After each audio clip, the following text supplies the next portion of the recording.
ক্ষমা করবেন রাজকুমার।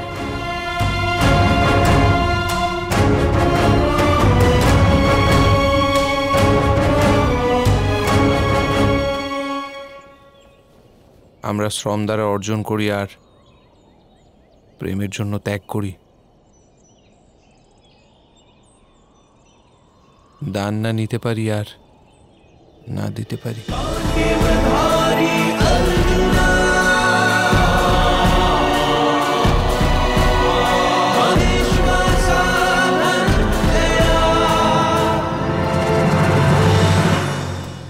সারথি চলো।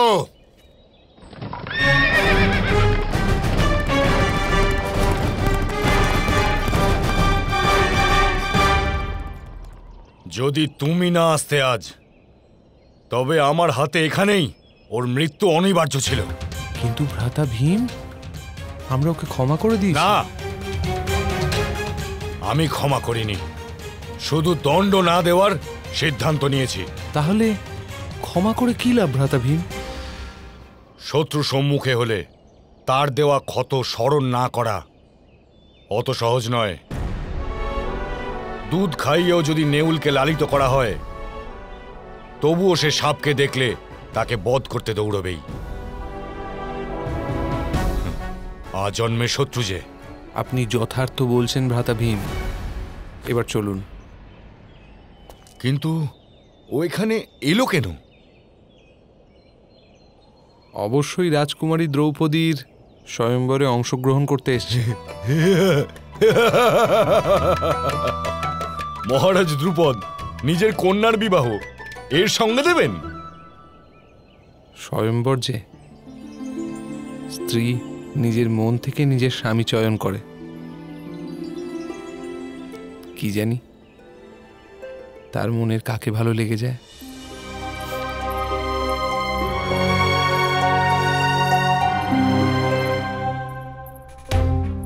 দাসী, দাসী, ওই চিত্র কোথায়? কোন চিত্র রাজকুমারী? সেটাই যেটা মালিনী নিয়ে এসেছিল, রাজকুমার অর্জুনের চিত্র। শীঘ্র গিয়ে নিয়ে এসো। আগে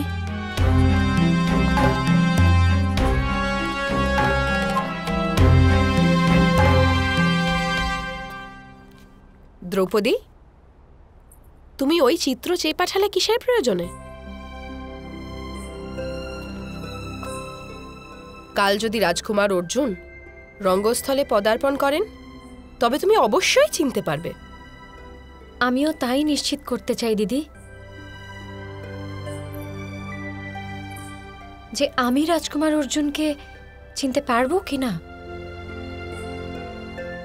বাস্তবে আমি এই নিশ্চিত করতে চাই, যাকে আমি চিনতে চাইব উনি রাজকুমার অর্জুনই হবেন কি না। তার মানে? একটু আগে শিব মন্দিরে আমার এক বিচিত্র অনুভব হলো দিদি। এক ব্রাহ্মণকে দেখে আমার এমন মনে হলো যেন যেন ভগবান শিব আমাকে কোনো সংকেত দিতে চাইছেন। ভগবান কখনো এমন সংকেত দিতেই পারেন না দ্রৌপদী। তোমার বিবাহ কার সঙ্গে হবে তা কাল স্বয়ম্বরেই স্থির করা হবে। আর যদি ভগবান এমন কোনো সংকেত দিতেও চাইতেন, তবে তা কোনো রাজা অথবা রাজপুরুষের জন্য হতো, কোনো ব্রাহ্মণের জন্য নয় দ্রৌপদী। ভগবান ও মানুষের পরিকল্পনা দ্বারা আবদ্ধ নাকি দিদি? না, কিন্তু রাজকুমারী নিজের প্রতিজ্ঞার দ্বারা আবদ্ধ হয় যে দ্রৌপদী। কাল স্বয়ম্বরের প্রতিযোগিতায় যে ব্যক্তি বিজয়ী হবেন, তোমার বিবাহ তার সঙ্গেই হবে। এ হলো তোমার বন্ধন। এমন কি হতে পারে না যে ওই ব্রাহ্মণের বেশে রাজকুমার অর্জুনই ছিলেন? এমন কি হতে পারে না যে সেই চিত্র দর্শন করেও আমি সেই সংকেতই পাই যা ওই শিব মন্দিরে পেয়েছিলাম? রাজকুমারী, এই চিত্র কোথায় রাখতে হবে?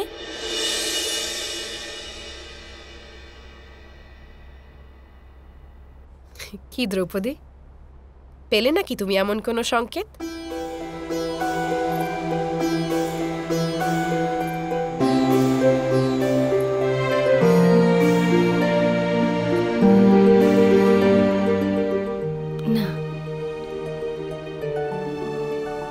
সংকেত পেলাম না।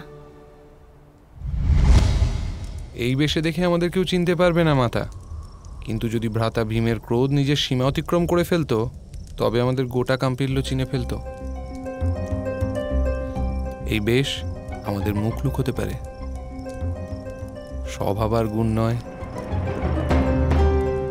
আমাদের কেউ চিনে ফেললে বড় সমস্যা হবে ভীম।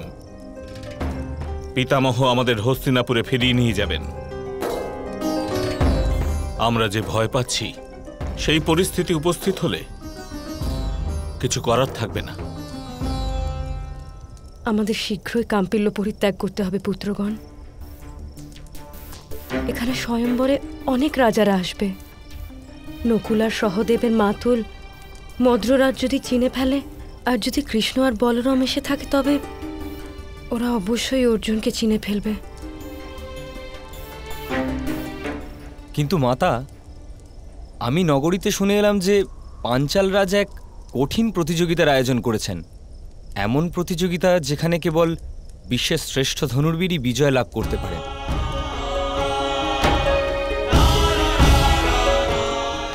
অর্থাৎ ভ্রাতা অর্জুন। নিশ্চয়ই পাঞ্চাল রাজ ভ্রাতা অর্জুনের প্রতীক্ষায় আছেন মাতা। যে অর্জুন পাঞ্চাল রাজকে বন্দি করেছিল একদিন, সে তো বারণাবতে ভস্ম হয়ে গেছে নকুল। এই অর্জুনের প্রতীক্ষা কেউ করছে না।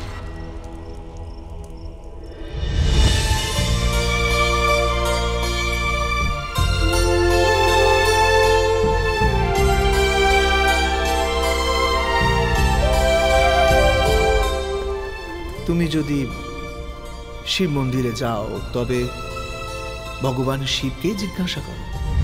মৃত্যু আর মোক্ষ লাভে দেবতা উনি, অতএব উত্তর সর্বদা স্পষ্টভাবে দিয়ে থাকে। তোমায় যদি তোমার উত্তর খুঁজতে হয় তবে ওনার কাছেই যেতে হবে। আর যদি ভগবান এমন কোনো সংকেত দিতেও চাইতেন তবে তা কোনো রাজা অথবা রাজপুরুষের জন্য হতো, কোনো ব্রাহ্মণের জন্য নয় দ্রৌপদী।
অর্জুন।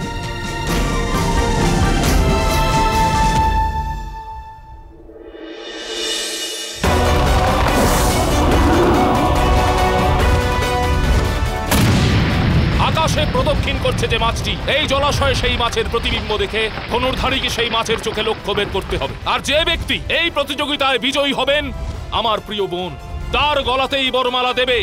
দুর্যোধনের নামে প্রতিযোগিতা আপনি জিতে নিন, আর বিবাহ দুর্যোধনের সঙ্গে হতে দিন। মহাভারত।